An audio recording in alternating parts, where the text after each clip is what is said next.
racontant une histoire des pères et des mères prospères. Sans sommaire et sans faire d'impair, j'énumère pêle-mêle, père, mère. Il y a des pères détestables et des mères héroïques. Il y a des pères exemplaires et des merdiques. Il y a les mères un peu pères et les pères mamans. Il y a les pères intérimaires et les pères mamans. Il y a les pères imaginaires, les pères fiction, et puis les pères qui coopèrent à la perfection. Il y a les pères sévères et les mercenaires, les mères qui interdisent et les pères missions. Il y a des pères nuls et des mères extraordinaires ne valent pas un père, même si 10 pères sans mère sont 10 pères, c'est clair. Il y a des pères et des beaux-pères comme des compères qui coopèrent, oubliant les commères et les langues de vipères. Il y a les remères qui cherchent des repères, refusant les pépères amorphes, mais les pauvres se récupèrent, les experts du divorce. Il y a les pères outre-mer qui foutent les glandes à ma mère, les pères primaires, les pères figues, les personnels qui ont le mal de mer, ceux qui laissent les mères vexes et les pères plexes. Quand mon père et ma mère sont carrément hors pair et au milieu de ce récit, je prends quelques secondes, je tempère, pour dire à ma mère et à mon père merci. Il y a une mère candide et un père aimable, il y a une mère rigide et imperméable. Il y a des pères absents et des mères usées, il y a des mères présentes et des pères fusés.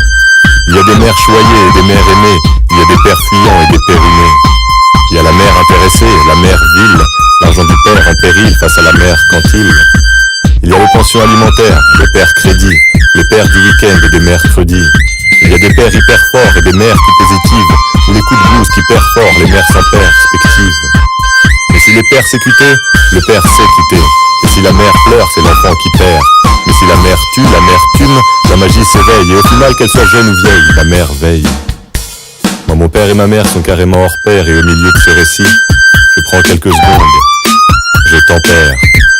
Pour dire à ma mère et à mon père merci. Il y a les mères qui désespèrent à cause des amourettes, perpétuellement à la recherche d'un homme à perpète. Il y a la mère célibataire persuadée de n'être personne, et qui attend dans ses chimères que derrière la porte un père sonne.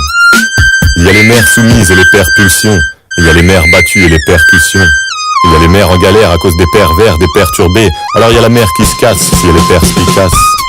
En revanche, si le père et la mère s'acoquinent et vont se faire mettre, si je peux me permettre, l'attention est à 10 000 ampères. Car quand le père est en mer et que la mère obtempère, c'est la hausse du mercure car le père percute et la mère permute. Le père tend sa perche et la mère se rit de cette performance, de ce perforant impertinent.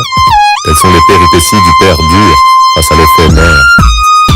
Quand mon père et ma mère sont carrément hors pair et à la fin de ce récit, je prends quelques secondes, je tempère, pour dire à ma mère et à mon père merci.